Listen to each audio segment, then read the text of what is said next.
Hello everyone, নতুন একটা ব্লগে সকলকে অনেক অনেক স্বাগত। তো বলেইছিলাম আগের ব্লগে যে 1 ঘন্টা মতো আমরা ঘুমাতে পেরেছিলাম। তারপরে এই দিনই ছিল ওদের রিসেপশন, তো যেই কারণে ওই পুকুর কাটা খেলা যেগুলো হয়, তো সেই খেলাগুলোর জন্যই আবার রেডি হতে হয়। তো এই যে সকলে মিলে এখানে চলছে। আর এইখানে হয়েছিল মজার একটা ঘটনা ঠাকুর মশাইয়ের সাথে। আমার জামাইয়ের পিসির মত কিছুতেই মিলছিল না। যাই হোক, তো মানে আলাদাই একটা সুন্দর ব্যাপার চলছিল দুজনের মধ্যে, খুনসুটি আর আমরা সেটার মজা নিচ্ছিলাম।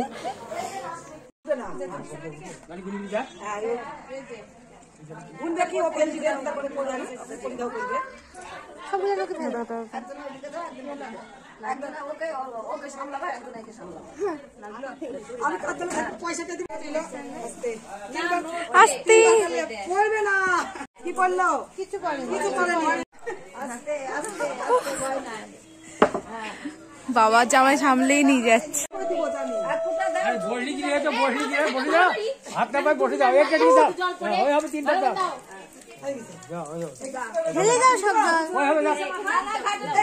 ঢেলে দিলি তো আমি ঢেলে দাও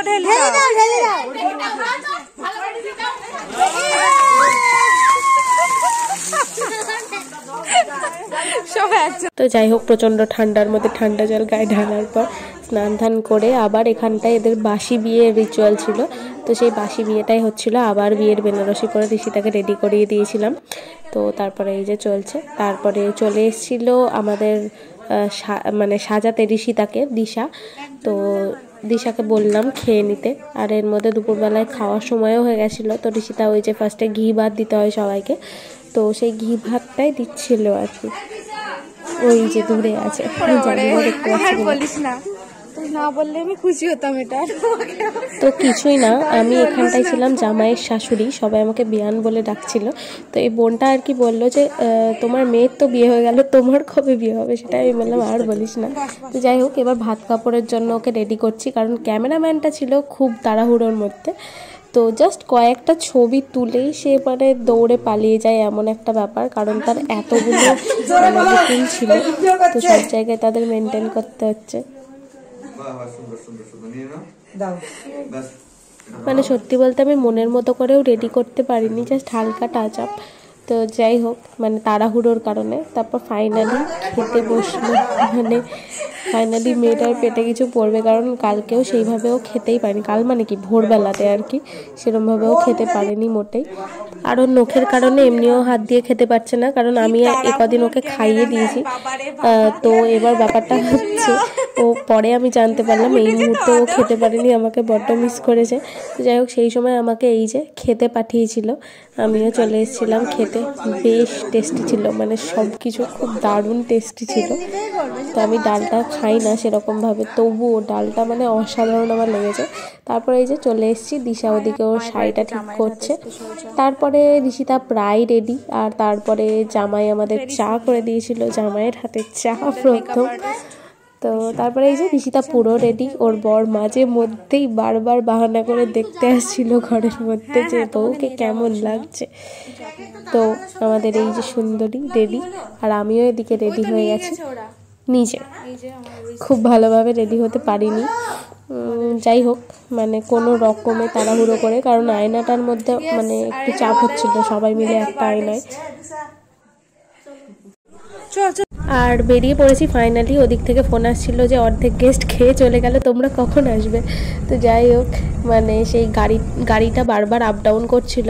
আর এই ভিড়ের মধ্যে এখানে একটা মেলা চলছিল আর কি, তো সেই ভিড় কাটিয়ে যাওয়া আসা এটা একটু টাইমের গড়বড় হয়ে গেছিলো, যেই কারণে তবু আমরা মোটামুটি ঠিক টাইমের মধ্যে পৌঁছতে পেরেছি। এই যে মেলাটা চলছে, ওখানটায় কেদারনাথ মন্দিরের একটা থিম করেছে। আর এই মন্দিরটা নাকি তৈরি হচ্ছে, এখনো পুরো তৈরি হয়নি। খুব সুন্দর ভেতরে, আমি জানি না কোনো দিন আর যাওয়া হবে কিনা। তো মানে চেষ্টা করব যদি কোনো দিন যাই অবশ্যই তোমাদেরকে দেখানোর। আমাকে গল্প পরে বলেছিল যে মন্দিরটা খুব ভালো তৈরি হচ্ছে ভেতরে। আসার অফারও পেয়েছিলাম, যদিও বা আসা হয়নি ঋষিতাকে ছেড়ে একা।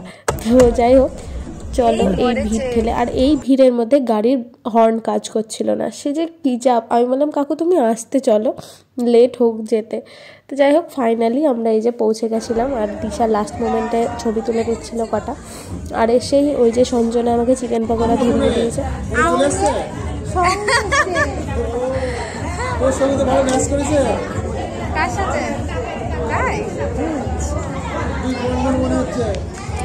তো যাই হোক এরা খুব ভালো ছিল, মানে খুব ভালো বিহেভিয়ার সবার।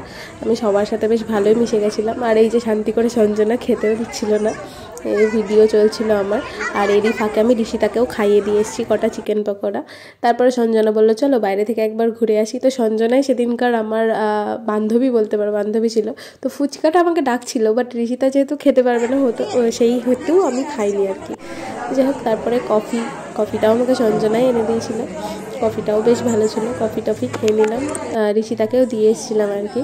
এরপরে চলে এসেছিলো কন্যাযাত্রী, মানে আলাদা এক্সাইটমেন্ট, সব মানুষজন আমাদের দেখতে পাবো। ঋষিতাও বেশ উতলা হয়ে উঠেছিল। আর এই যে দিদি আমাকে বললো টিফিন কি দিয়েছেন খাবি। আর এখানে আমি ওকে শেখাচ্ছিলাম যে ছবি তোলার জন্য এরমভাবে হাসতে হবে, বেশ মজার, খুব ভালো। তো যাই হোক বাধ্য ছেলে। তারপরে এই যে বসে বসে গেছি তাদের ফটোশ্যুট দেখছিলাম। আর এরই মধ্যে বেজে গেছিলো 12:30। তো ফাইনালি আমরা চলে এসেছি খেতে। তো ডিমের ডেভিল দিয়ে শুরু করেছিলাম যতদূর মনে পড়ছে। আর তারপরে এই যে চলে এসছে চানা, মেটে আর ফ্রাইড রাইস। তারপর যাই হোক আস্তে আস্তে সমস্ত কিছু খেয়ে নিয়েছিলাম, সব কিছু তো দেখানো সম্ভব ছিল না। যাই হোক বেশ ভালো সব খাওয়া দাওয়া মিটলো। আর আমাদের কন্যাযাত্রীর বাসও চলে গেছিলো। যেহেতু আমি এই দিনই এসেছি, ঋষিতা আমাকে যেতে দেয়নি, বললো আমাকে আমার সাথে 2 দিন অন্তত থাক, ওটা অ্যাডজাস্ট করতে টাইম লাগবে। তারপরে এই যে ফাইনালি আমরা চলে এসেছিলাম বাড়ি। আর তারপরে এই যে ফুলসজ্জার খাট সাজিয়েছিল, খুব বাজেভাবে ছড়িয়ে দিয়ে গেছিলো ফুল টুল। তো আমি সেটাকে আর কি মানে সুন্দর একটা কিছু করার চেষ্টা করছিলাম আর কি। এই যে মানে যা যা ফুল উপহার পেয়েছে সেই ফুলগুলোও নিয়ে এসে, বা মাথায় দেওয়ার জন্য আগের দিন যে ফুলটা এনেছিল সেগুলো নষ্ট হচ্ছিল। তো সমস্ত কিছু দিয়ে বেশ সুন্দরভাবে চেষ্টা করেছি যেটুকু করা যায় আর কি, লজ্জার মাথা খেয়ে। আর এদিকেও বাকি ফুলগুলো দিয়ে এই যে এই সব অকাজ কুকাজ বা সুন্দর কাজ করেছি আমি।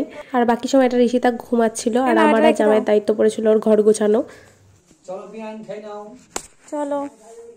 তো যাই হোক ফাইনালি মাঝে 1 দিন না 2 দিন যাই হোক থাকার পরে এই যে অষ্টমঙ্গলা, এবার আমার বাড়ি যাওয়ার পালা। এই কদিন খুব বাড়ির জন্য মন টান ছিল, বাবাকে ছেড়ে সেইভাবে আসা হয়নি। যাই হোক চলো আজকের মতো টাটা, দেখা হবে নতুন কোনো ভ্লগে।